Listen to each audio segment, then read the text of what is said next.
Okay guys, we're back. We're here with the team. Lamar Smith, Calvin Snoop.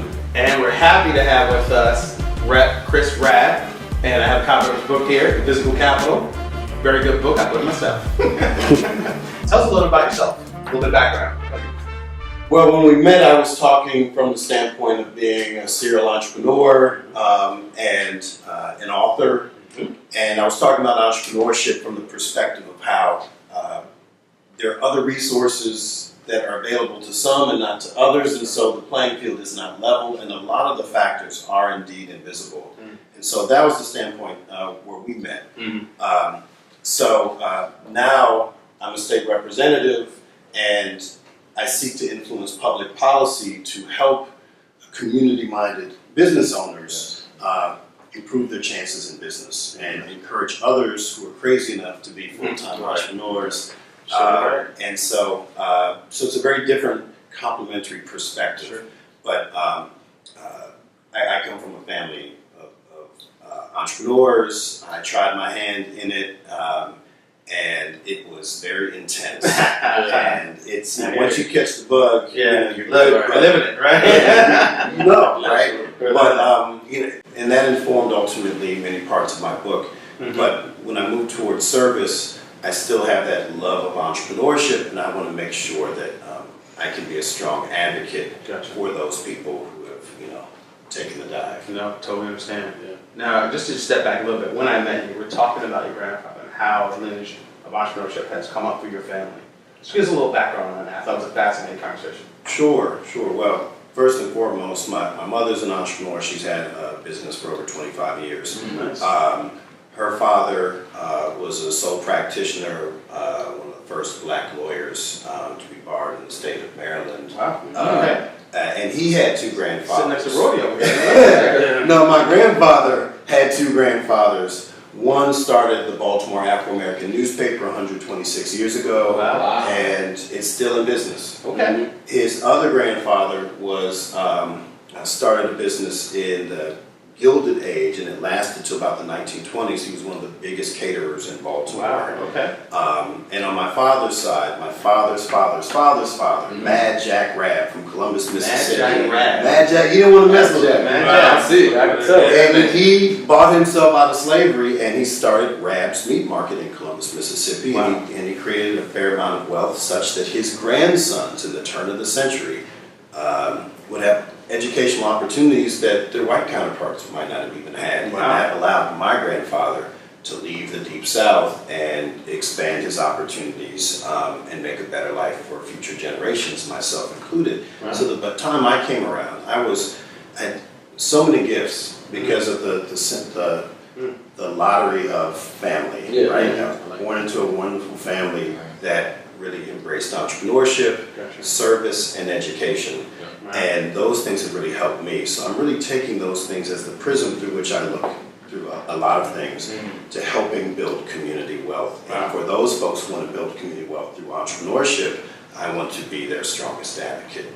What initiatives do you have around entrepreneurship in your community for the group people you represent? Well, that's a really good question. My perspective about that is government does a really bad job reaching and helping entrepreneurs because they're operating like a couple generations back. They're saying, oh, if you want to start a business, you should download this template for a written business plan. Like we're in the 50s or something. They're not up to date. And that's federal, that's state, that's local, because a lot of the people who are deciding what resources to make available to business owners do not have a business background. And so what I find is the best resource for my constituents who are interested in business is having a conversation, bringing them to the office, letting them know the different resources that are around, letting them know that I understand what they're going through. And I want to kind of bake that into the institution because so few of my colleagues have an entrepreneurial perspective.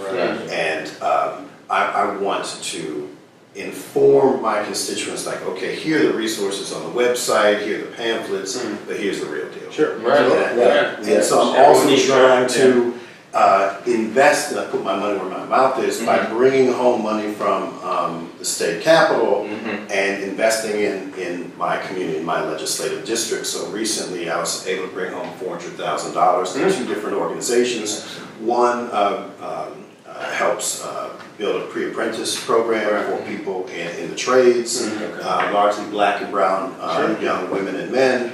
And the other is a nonprofit that I've worked with for a number of years to help immigrant business owners and new business owners, irrespective of their ethnicity, to figure out how to build their business in very innovative ways. And you know, government and innovation normally don't go together, but I used to teach innovation at Temple before I started, so I'm really trying to bring innovation into service. And all that information can be found on your website about those programs? Right, so you can go to pahouse.com/RAB, R-A-B-B.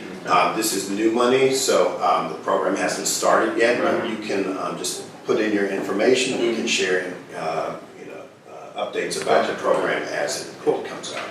So one of the questions I have, just to jump in here, is how could we help you in that situation? How do people get involved? Well, if they can. Sure. Well, that's interesting. So the way in which people can get involved is something I call entrepreneurship literacy.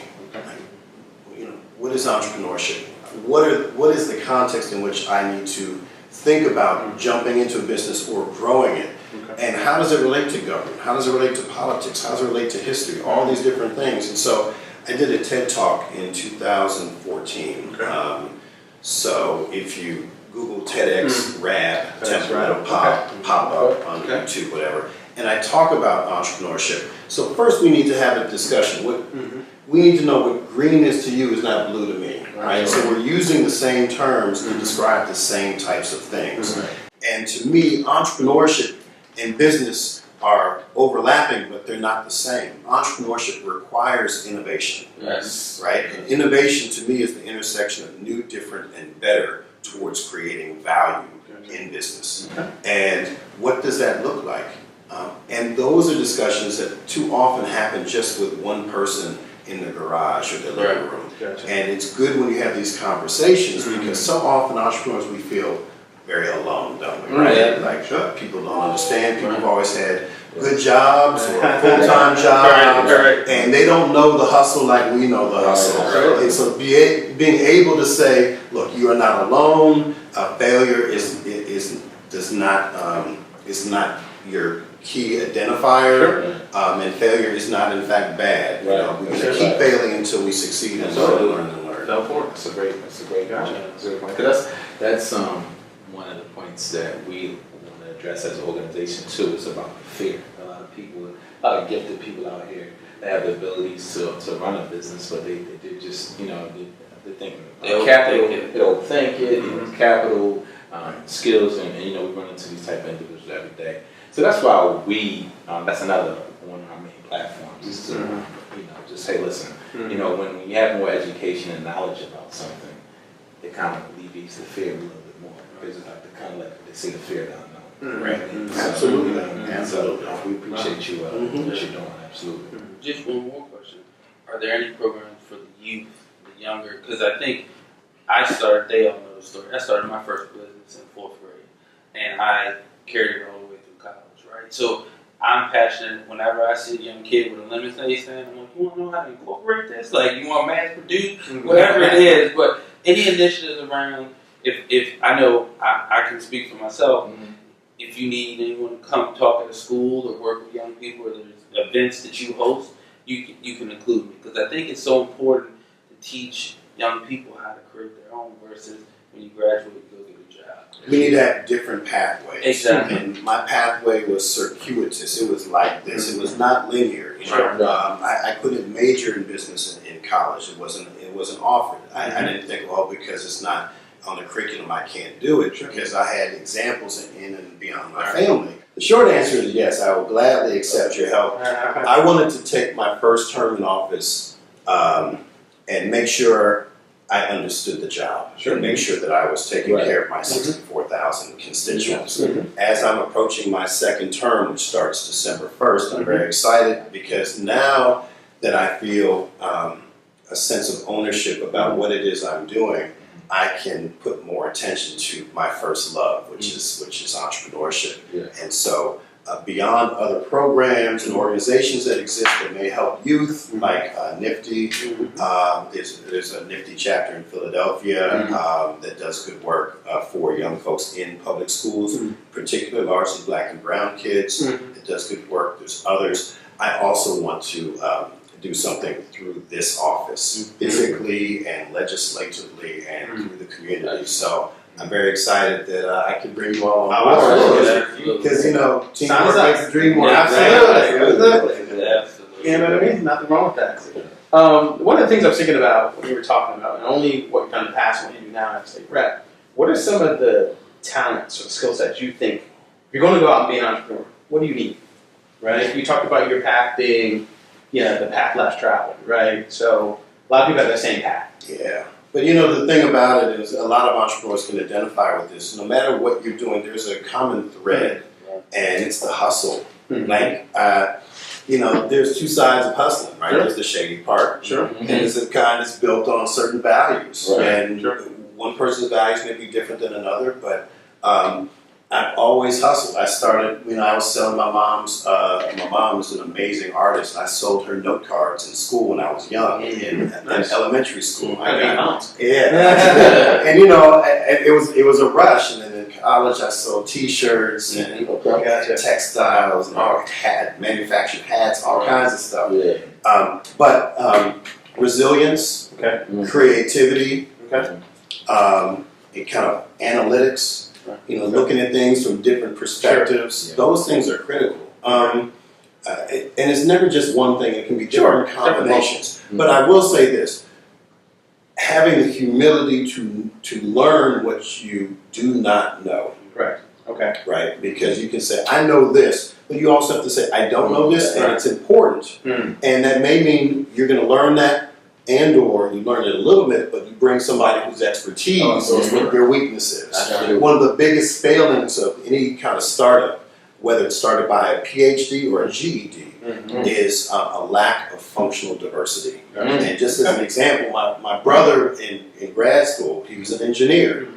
He started a business with all engineers, all his buddies, right? But nobody wanted to do marketing, nobody wanted to do operations, nobody wanted to do anything but the engineering, right? That's a common thing. And so we have to make sure that we cover all the bases. No, that's good. I mean, these are some of the things that we've talked about in our video series, up to having you on as well. And it's interesting how there's a common thread that goes throughout it, no matter what it is. Everyone we ask about talents and skill sets about entrepreneurships, they always kind of say that hustle or that drive is really the things that keeps them going. Also, understanding what you do not know, right? So I think that's key as well. I think it's awesome that, hearing your background, there's a lot more there than I thought. Not that I didn't think you were awesome when I got here. Now I really think you're awesome down here. But those stories about the great-grandfathers, the great-grandmothers, the families, those are the stories that we need to hear. Because those are the stories that inspire us, right? And we don't think, and we focus on black and brown, but we're not exclusive. But those are the stories that say, you know what, you can do it. And someone has done it before you. You're not standing out there alone. With a lot less. Look, I hear you. A lot tougher. A lot tougher. No shoes. I mean, it's tough. That's the point I was going to make, because I've mentioned before in our previous series that my grandfather had a business in the South, and it was a shoe business, and it was before civil rights. So that's inspiration.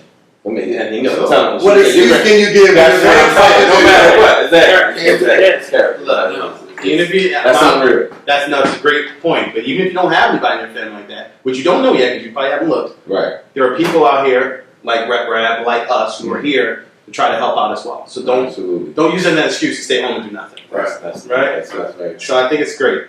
Anything else you'd like to add? I know we talked a lot bit about entrepreneurship. Any other key things coming out of your office? Any events that are coming up that we could tell the audience that they might want to look out for?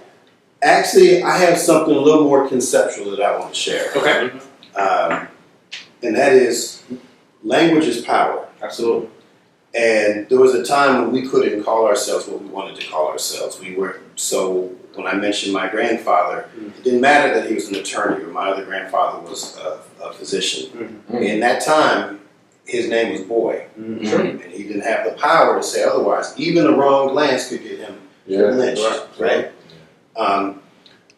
Words can hold us back, they can also inspire us. A term that I want us to think about very carefully, that I prefer us not using, and this is odd, it's small business. Now the reason I don't want you to use the term small business is because if 97% of businesses have fewer than 500 employees, in fact 99.7% of businesses have fewer than 500 employees, and that's the federal definition of a small business, then why don't we just call them businesses? And everything else is a big business. Because the average size business in America has 4 employees. But I've met business owners for years who've had, 8, 10, 20, and they think that they're small. I said, no, you're double the average. I'm like, really?